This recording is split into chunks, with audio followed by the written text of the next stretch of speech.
Oftentimes in life, things are boiled down to short sound bites. And the point of Heart of the Matter is to let someone speak in full, uncut, and we post the whole thing online. This is the Heart of the Matter, and welcome. And welcome to DA Charme Allen, who is our third guest for our segment. Thank you for having me. I'm very happy to be here. We're so glad to have you.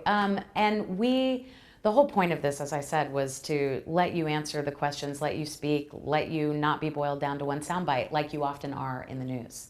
So you could be in trouble if you let me speak. This might go on forever. I'm here for it.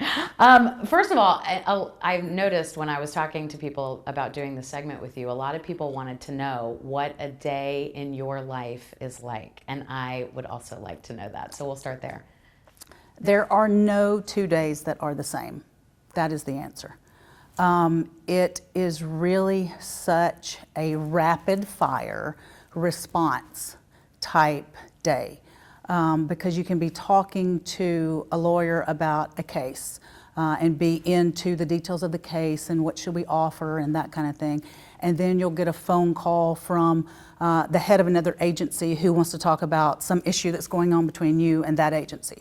So you have to dive into that. So you're trying to figure that out, and then you'll get a call that we have had some kind of shooting, and so are we going to call in the TBI or are we not going to call in the TBI?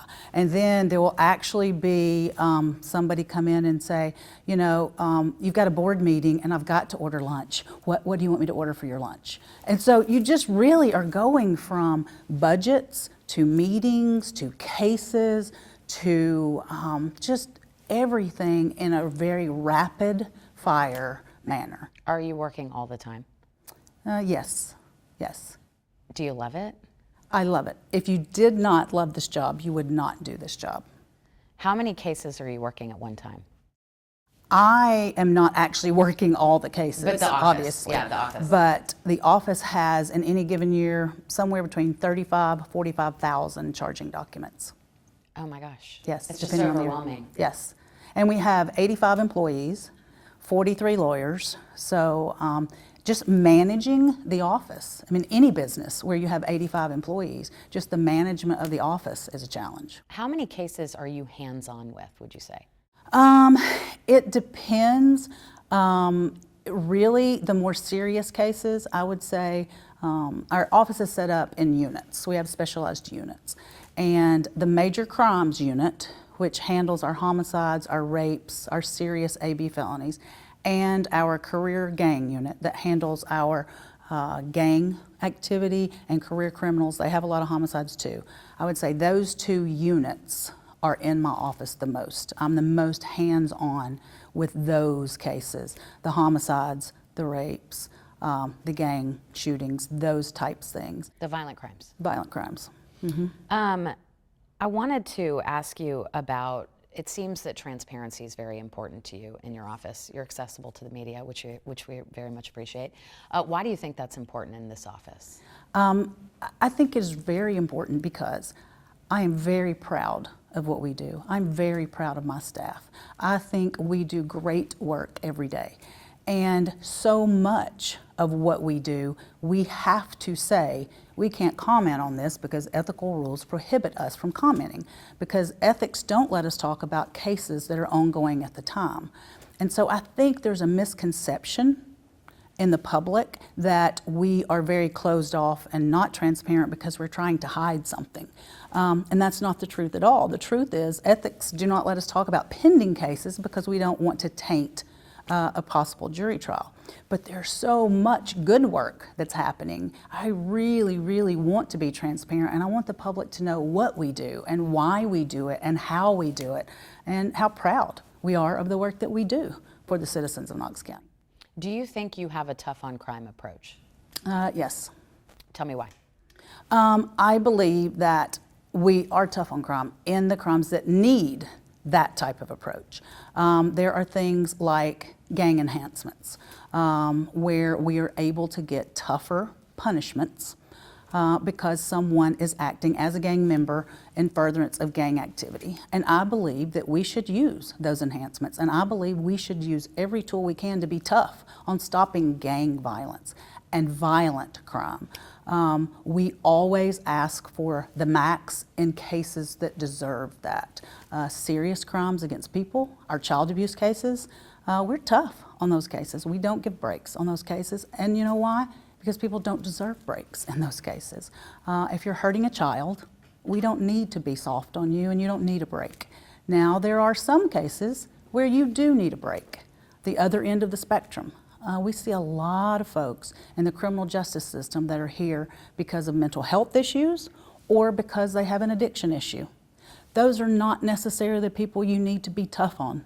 Those are the people you really need to try to help.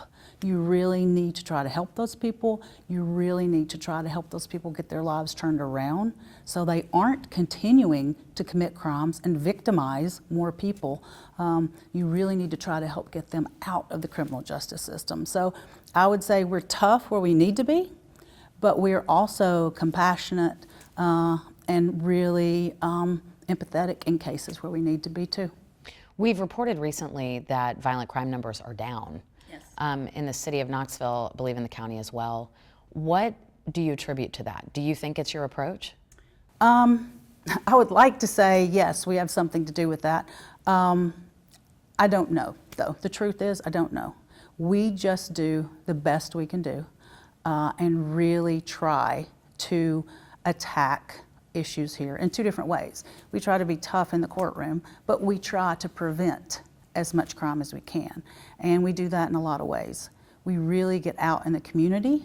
I have a community affairs director who I brought on board back when I came into office in 2014. And so we try to do a lot of preventative work. We always have young kids up in the office. Yesterday I was doing a summer camp. We've had 3 different groups of high schoolers up here this summer. We have interns. We constantly have people from the community here trying to educate them, trying to help them make good decisions, trying to prevent crime down the road. So I think our preventative approach may have something to do with that. And then I think on the back end, the fact that we really do prosecute crimes and people really do see results and know that if you really commit a crime in this town, that the prosecutors are going to come after you, and especially on the drug crimes. That I really believe drugs are what's driving most of the crime in our community, no question. And so we have a lot of innovative things that we're doing preventatively in the drug arena, but we're also using enhancements, those enhanced punishments we were talking about on drug crimes. That's another area where we can use an enhancement. If you're selling a drug within so many feet of a school or a park, we can make you serve a longer sentence, and we do that. So I would like to say we have something to do with the violent crime going down, but honestly, I can't tell you that it's all us, and certainly cannot take all the credit.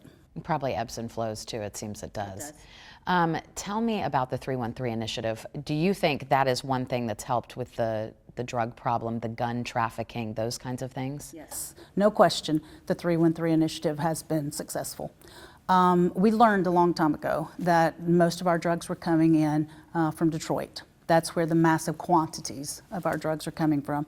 And so give credit where credit is due. It is TBI, the Tennessee Bureau of Investigation, that came to us and asked us to partner with them for the 313 initiative. And 313 obviously is the area code for Detroit, and so that's why we named it the 313 initiative. But it's a focused effort, a really focused effort by law enforcement, and not just law enforcement in Knox County. It's law enforcement in all of East Tennessee, and they're all working together because that's really what makes that initiative work. When people are committing crimes, they don't stop and think about county lines or political jurisdictions, but we have to when we're prosecuting, which is crazy. And also law enforcement has to do that. Obviously, Blount County Sheriff's Department has jurisdiction in Blount County, but if you drive across the line into Knox County, well then that jurisdiction shifts to Knox County Sheriff's Department. But because of the 313 initiative and the collaboration of all those law enforcement officers and the collaboration of all the district attorneys in East Tennessee, we're sharing information across the whole region, just like the drug dealers are running the whole region. And so that initiative allows us to work collaboratively on a large scale and target and focus on folks that are bringing drugs into our community from Detroit. And I know it's working and I know it's successful because we just started it in mid-December. And I think the most recent numbers I've seen are from June 20th. But from mid-December to June 20th, that 313 initiative alone has removed over 50 pounds of methamphetamines from the street, over 30 pounds of fentanyl from the streets. I think we've made 155 arrests, and we've removed 110 guns off the streets, all related to Detroit. So we've really kind of targeted our focus, but expanded our collaborative effort. And when you look at results like that, you know it's working. So I'm very proud of that 313 initiative and really the great work that law enforcement is doing out there around the clock. You feel like you work well with Chief Noel and Sheriff Spangler? Yes, I do. It's a collaborative effort. Yes. What is the number one threat you would say that is on Knox County streets? Drugs. Really?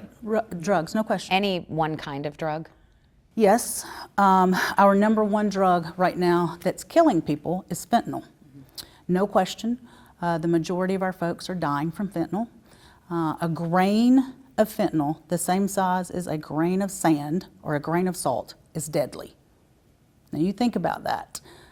That is such a tiny amount. There is no way to know whether or not whatever drug you have has a little tiny bit of fentanyl in it or not. And so we have so many people overdosing from fentanyl. We have so many people stealing to have the money to buy the fentanyl. We have so many people breaking into people's homes to try to steal drugs, to further their habit. So fentanyl is definitely the drug that's driving our deaths right now. Methamphetamine is definitely making a comeback. I would say that I sign more actual indictments dealing with methamphetamine than I do fentanyl.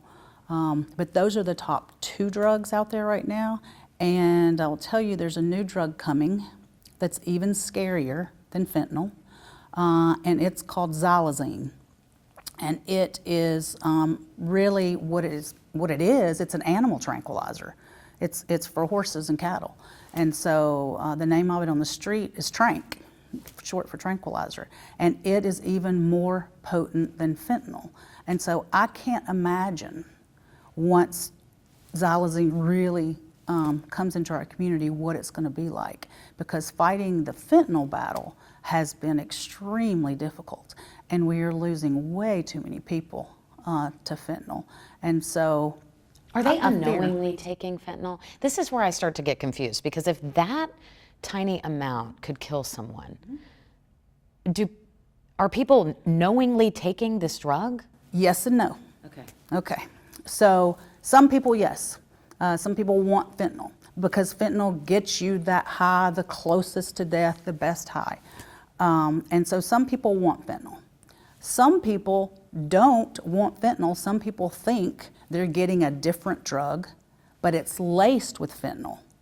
And so they have no idea the fentanyl is in there. So yes and no. There are some people who seek it out. There are a lot of people who aren't seeking it out, but it's in their drug because fentanyl is made, it's a synthetic drug that's made, so it's cheaper. You can make it in large quantities and you can cut other drugs like heroin or cocaine with it and make your product go further. So fentanyl is something the drug dealers use to make more money, and it also causes the drug to be much more potent. So a lot of folks don't know they're getting it. And something else that we're starting to see is pills, pressed pills. And those pressed pills are made from fentanyl. And those are extremely dangerous because you're not talking about somebody that's an addict that's going out and buying drugs in that situation. You're talking about a high school kid who is out with friends and somebody says, hey, I got some Xanax. Xanax is something cool, but it won't kill us, but my older brother does it, or I know some people that do it. So I got us some Xanax, so let's all take a Xanax pill. And that Xanax pill is not a Xanax at all. It is a pressed fentanyl pill. That will kill you instantly. Instantly.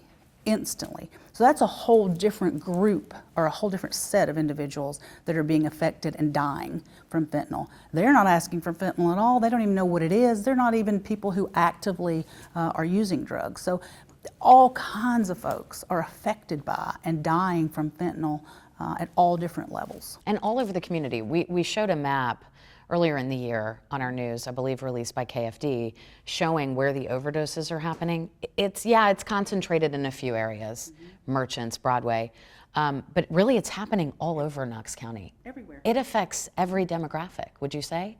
Every demographic, all socioeconomic backgrounds, all geographic areas of this town, yes. And I think people are also surprised to find that every year the ME puts out the overdose death report and lets us know, where the people are dying, who the people are, what their profile is. And really the age group, the number one age group dying from fentanyl is 35 to 45, followed by 45 to 55. So it's not young teenagers and 20-something-year-olds. It's parents and grandparents. It's everybody. It's everybody. It's hard to even digest those numbers. It really is. It is. Now, when tranq comes, back to this, will naloxone reverse the effects? No. That's an excellent question and a great point. Naloxone or Narcan does work on fentanyl. It does not work on xylazine, no.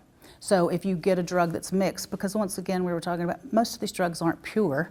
These drugs are made by drug dealers. They're not, so there are all kinds of combinations of things. So if you get some fentanyl and some xylazine mixed in what you're taking, then yeah, the Narcan, the naloxone, it's not going to work on the xylazine at all. There's no way to save you. Does this not just, give you a hopeless feeling? To know that we're already dealing with the epidemic of drugs, meth, fentanyl, deadlier than meth. It seems like each drug that comes out is deadlier than the one before it. Does this not give you a hopeless feeling? No. Okay. I'm not going to say it isn't overwhelming and I don't get down sometimes, but it's more of a challenge and a need. It's getting worse, so I have to fight harder. I have to come up with a new way to fight harder and fight better. It's almost like a challenge. You really have to stay ahead. And this can't happen on my watch. I have to fix this. We have to come up with ways to deal with this. So it's not a hopeless feeling. It's more of a, how can I do more to stop it? I think if you really let that hopeless feeling creep in, you wouldn't be productive at all. You'd just go crawl in a hole, because it really could be completely overwhelming. But I think if you see it more as I'm the last line of defense between here and there, how do I do better? I think that's what motivates me and what drives me. It seems like our first responders are overwhelmed with calls of overdoses. They're distributing naloxone a lot. The numbers are staggering. How do you combat that and not let your law enforcement become so tied up in overdoses that they're not able to combat the actual problem? And that's really not a problem that I have a lot to do with it, because it is first responders. Yeah. And sure. so first responders, those are law enforcement officers. Chief Noel's got to deal with that. Sheriff Spangler's got to deal with that. The fire department, clearly, those first responders. And they suffer the same type of trauma that we do. We just suffer back, as prosecutors, we suffer back-end trauma. We're not out there on the streets, but we see the same thing. So I can combat that within my office, the fatigue, the burnout, the trauma. But first-line responders, man, they have it worse in a lot of ways than we do, because they're there living it day to day. So I have the utmost respect for those guys and gals. Talk about the complicated nature of handling the homeless problem in our town. Complicated, yes, complicated. And most of those homeless individuals go back to drugs and also mental health issues. And so some combination of that is usually prevalent in most of the homeless population. And so really, I think to get a handle on that, you've got to really start with the problem. And the problem is a drug issue and a mental health issue. And so one of the things we're doing to combat that is we are trying to get a mental health court up and running here in Knox County. And we're very close. That's going to start in the next couple of months, actually. So Mayor Jacobs put together a committee headed by Mike Hammond, and I serve on that committee along with the public defender, a representative from the defense bar, treatment providers, and we are all working together to create a mental health court. And so I think that a lot of people that are going to come through that mental health court are going to be our homeless individuals, because it's our homeless individuals that really just continually commit those public order crimes, those low-level crimes that we have to bring them into the system at some point to deal with them. And they're really not folks that need to be taking up jail beds. They have no place to go. They're on the street. They come in here, they're taking up jail beds in here, and really neither place is where they need to be. So we're trying to use the mental health court and use the drug court to get these homeless folks into treatment programs with wraparound services, with case managers who can help them find housing, stay in housing, get on their medication, stay on their medication. So we are trying to deal with that issue, but you're right, it's a difficult issue. The mental health court would work much like regular court, but just you'd be sentenced with you need to go get help once a week or twice a week, or is that how it would work? We would take them out of the regular court flow. They would all go to one judge, and Judge Cerny will be the judge who does that. And Judge Cerny currently does our veterans court and our drug court, so he will now take the mental health court as well. And so those are all service courts. And so really what it is it's giving the black robe effect to these homeless individuals with these mental health issues. So we bring them in, we put them on his docket. They see him in the beginning once a week. As they do better, we'll ease that up. But in the beginning, they see him once a week. We have case managers in place that work with the court. Those case managers will take these individuals. We will get them medically assisted treatment plan. We will begin trying to find them housing. We will begin to do that process. But they have to work to deserve that. They have to do their part. And so that's what the black robe effect is. Judge Cerny will bring them in once a week and say, where are you? How's it going? What's happening? And the case manager will be there to tell him as well. And he either gives them the good job, keep up the good work speech, or he gives them instead of the carrot, he gives them the hammer and gives them a little tough love. And he may sanction them and put them back in jail for a few days. But to try really to get those people on the right path. It's so hard. Back to the part of the drug issue, some cities have done, they've distributed clean needles and using kits and naloxone. They've distributed these things to people with the drug addiction problems. What do you make of that? Do we do that? We do that. I am not a fan of that. To me, yes, I understand the argument. People who want to do that, I understand the arguments of giving the clean needles from a public health standpoint, and also they make arguments that from a public health standpoint, it's better for the individuals who are using, and somehow it is supposed to cause people to use less because they have interactions with them. My opinion on the other side of that is that I am a prosecutor. I am charged with following the laws that come out of the legislature. It is against the law to possess drug paraphernalia. That's the law. The legislature made it. I didn't. It's against the law to possess it. So it's very confusing to me that we would hand out drug paraphernalia and say, here's some paraphernalia, which if we caught you with it would be against the law, but we're going to give it to you. So from a law enforcement prosecutor standpoint, I am not a fan of the needle exchange. I am not, because we're giving clean needles, we're giving the ties, we're giving the spoons, we are handing out paraphernalia. And I think that I kind of stand alone on this mountain of being opposed to it, because I know that many in law enforcement are for it. I know that Chief Roush was a huge supporter of the needle exchange, and he and I had many heated discussions about that issue, because I am not a fan. Does it work? I would say no. Others would tell you yes. So I'm just not a fan. I just can't get behind it. I can't hand out paraphernalia to people using drugs and feel good about that. All right. We have, switching gears a bit, we have a lot of resources in our community to help victims of domestic abuse. Wonderful organizations to help people who struggle with this, women and children specifically.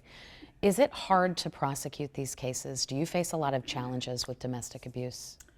I will tell you that of all the warrants that we take, that law enforcement brings us, the highest number is domestic. By far, every single year, most domestic cases. And what's challenging about those domestic cases is the victims in those cases do not want to follow through, oftentimes. And that's the challenge from our standpoint. Statistics show us that when a victim takes action against an abuser, starts the process, contacts law enforcement, it takes her or him, the victim, 7 times of going through that process before they will actually follow through. That's the national average. And I understand that, I get that. Oftentimes it's a wife whose husband provides for her, who is good to her 99% of the time, but this 1% of the time he is not. And so she just wants that 1% to stop. And so she calls law enforcement, and by the time she gets to court, she doesn't really want to prosecute him. And so it is challenging in that you have to really listen to those victims, you have to talk to those victims, and at the end of the day, you have to make a decision. Are you going to go forward with this case if the victim really doesn't want you to?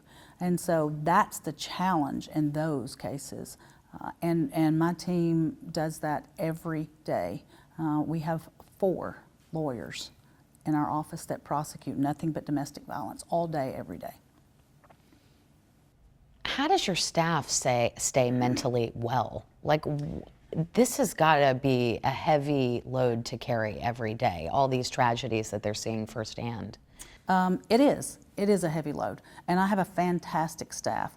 And just like you asked me in the beginning, how do you do this? And I said, you wouldn't do this if you didn't love it. I can tell you my staff wouldn't do it if they didn't love it either. And I really try to put my staff into a unit or a small prosecution team that they are passionate about or that they want to be in. And I find that if you put people in positions that they care about, that they're passionate about, they do better.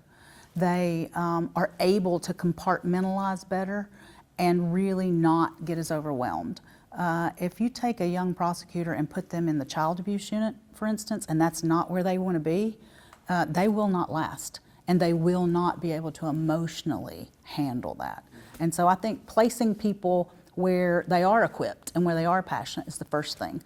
But even people that are in units where they're passionate and they love it, they need a break occasionally. So we're really good to listen to our staff and say, hey, if you're burned out, you just let us know and we'll try to move you for a while and then you can go back into whatever you want to be. But I think the secret to being a good prosecutor, I know the secret for me because I was a child abuse prosecutor for over 20 years before I became the elected. And it was really about compartmentalization to me.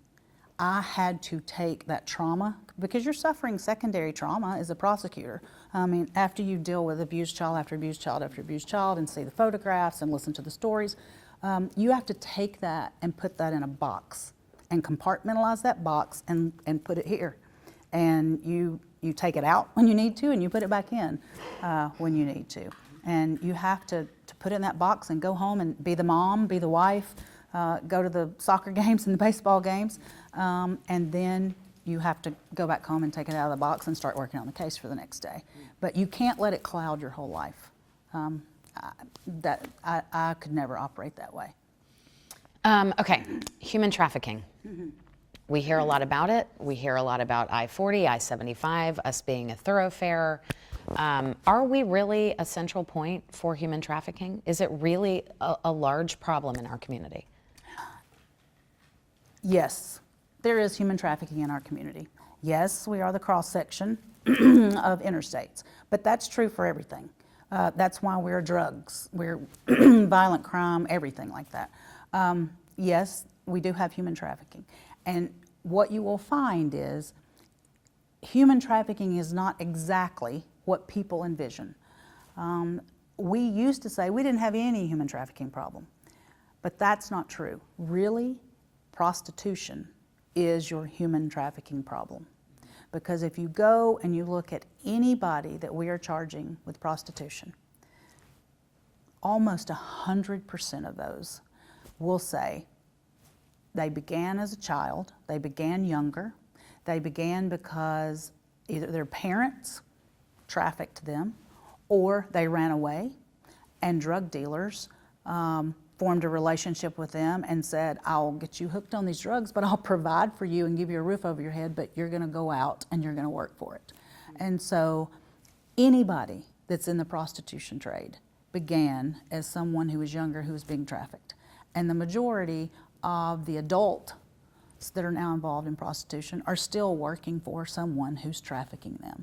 So yes, we have trafficking here. Most of the people involved start at a young age because they don't have anywhere else to go and no other alternatives. But I would not say we're overrun with human trafficking. We're no worse than anywhere else, but it is definitely here. And it's because people don't have alternatives. Okay.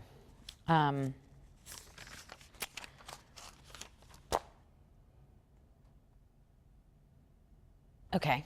Sorry, let me reorient myself. Do you have anything you can ask me that's positive? I feel like this has been very heavy and negative. Let's talk about my community affairs unit. Let's talk about our podcast. Yeah. Well, no, we're going to get to that. Actually, Okay. that's on my list. Okay, you have never, in I think almost 9 years, you have, to my knowledge, never sought the death penalty in a case. Right. What is your criteria for that, and do you feel confident in your decisions not to pursue the death penalty? Yes, I do. And what goes into making a decision about pursuing the death penalty is, first of all, the law.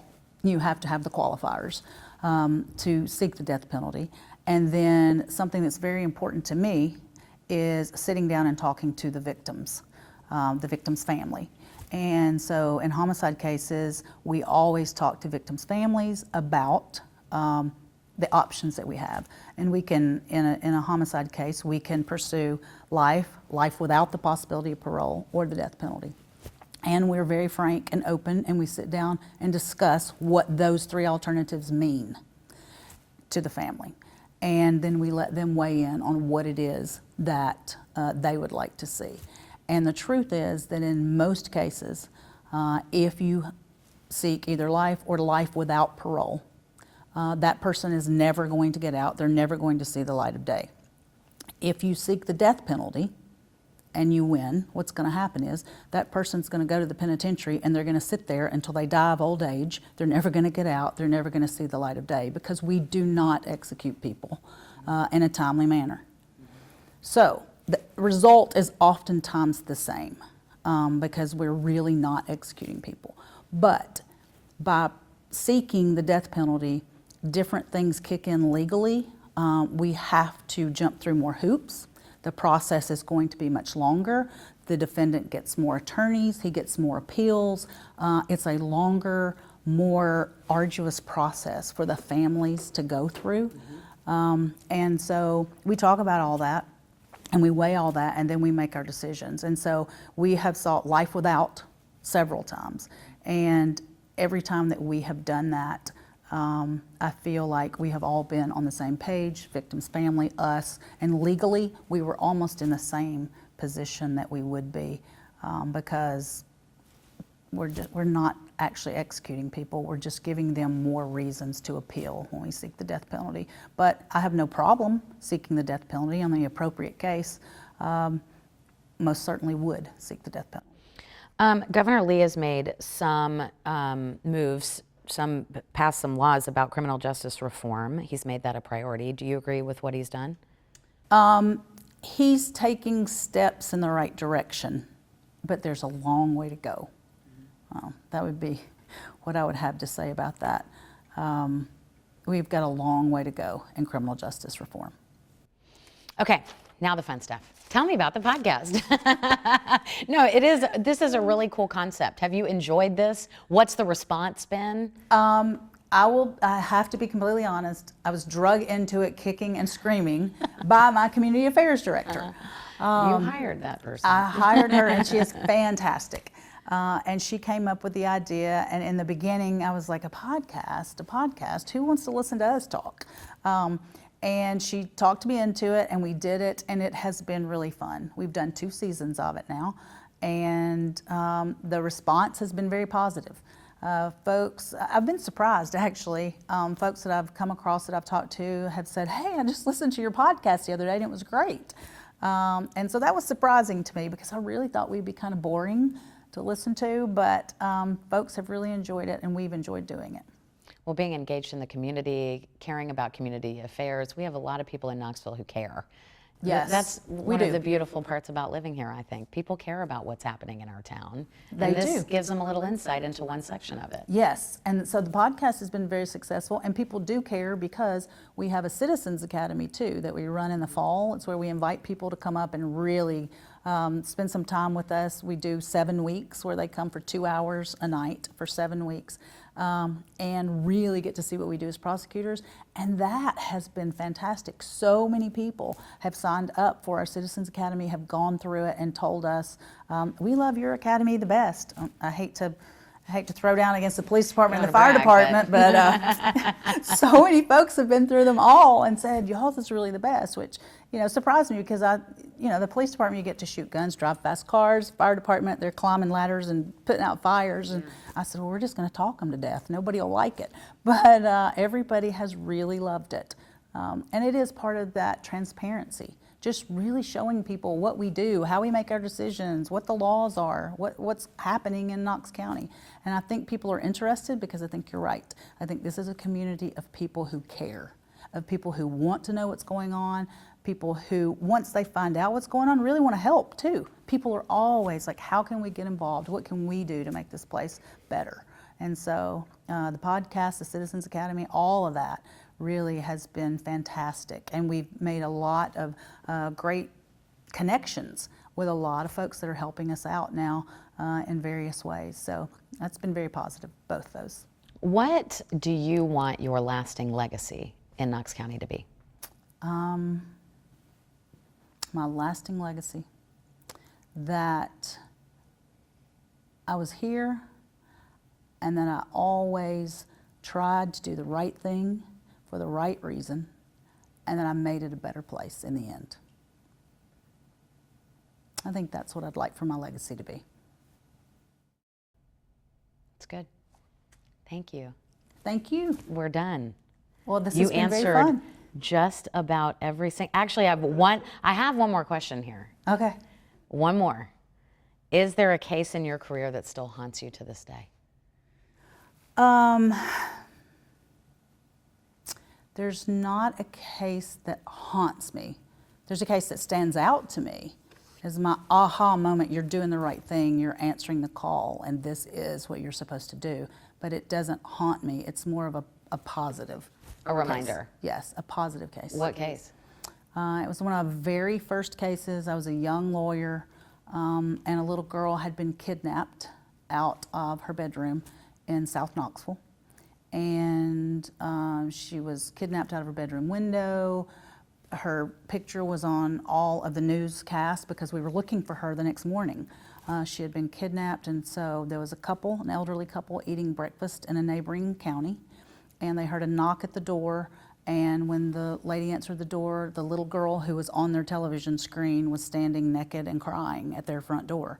And so the elderly couple took her in, and she had been kidnapped by a terrible individual who had just recently gotten out of the penitentiary, who had done the exact same thing to 2 little girls 20 years before. He'd walked into a wedding reception in Memphis, Tennessee, and walked out with 2 little girls from the wedding reception. And had victimized them. And so we had him, we knew we had the right guy, and we had him in custody, but this little girl had to testify at a preliminary hearing. We have to have a preliminary hearing within 10 days to be able to hold him in custody. And so I was a young lawyer. It was right at the very beginning of my career, and this little girl who had just been through the worst ever experience came to court, and she came with her parents, some folks from her church, and her therapist. And she came, and she didn't want to come into the courtroom to testify against him because she didn't want to be in the same room as him, understandably. And I convinced the judge to let her come in and sit in someone's lap to testify. And so I went in the room to ask her if she would come in and who would she choose. And I said, honey, you're going to have to come in the courtroom, but you're going to get to sit in someone's lap. When you testify, you don't have to go in there by yourself. And I really thought she'd choose her mom or her therapist. And she looked at me right in the eye and she said, I want to sit in your lap because you make me feel safe. And I said, okay, let's go.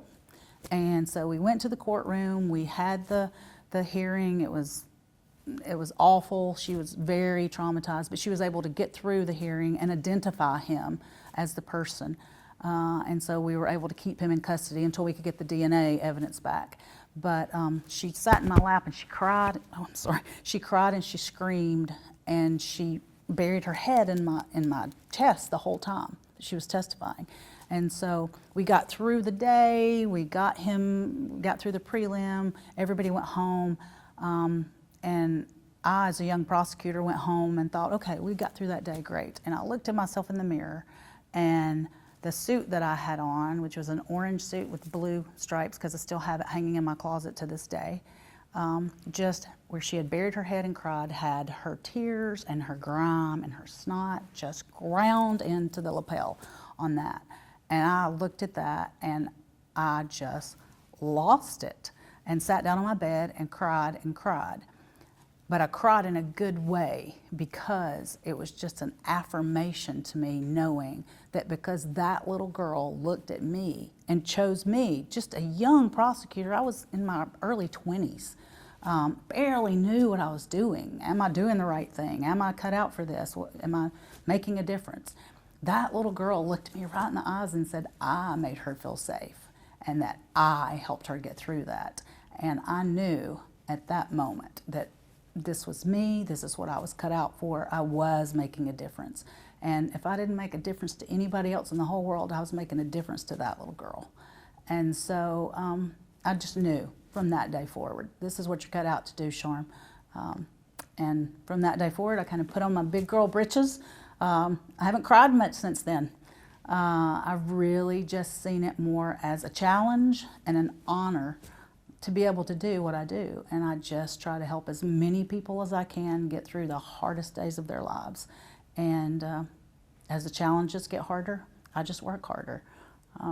But that case really was the beginning for me. It's heavy. Yeah. She has grown. Last time I saw her, it's been several years since I saw her, but last time I saw her, she has grown and she has 3 beautiful children of her own. So she is a success story. And the man is in jail, I'm hoping. Yes. Okay. Man went to the penitentiary. We were very successful. When the DNA came in, we ended up convicting him. And I used to check on him periodically. I haven't checked on him in a few years, but the last time I checked, he was still there. And so he's either still there or no longer on this earth. I don't know which, but yeah, Wow. It's heavy stuff, but it's also good stuff. When I said we do good work, we really do good work. Somebody has to fight for the victims, and somebody has to fight for those that can't fight for themselves. And I just think I'm so blessed that God chose me to do this work. Mm.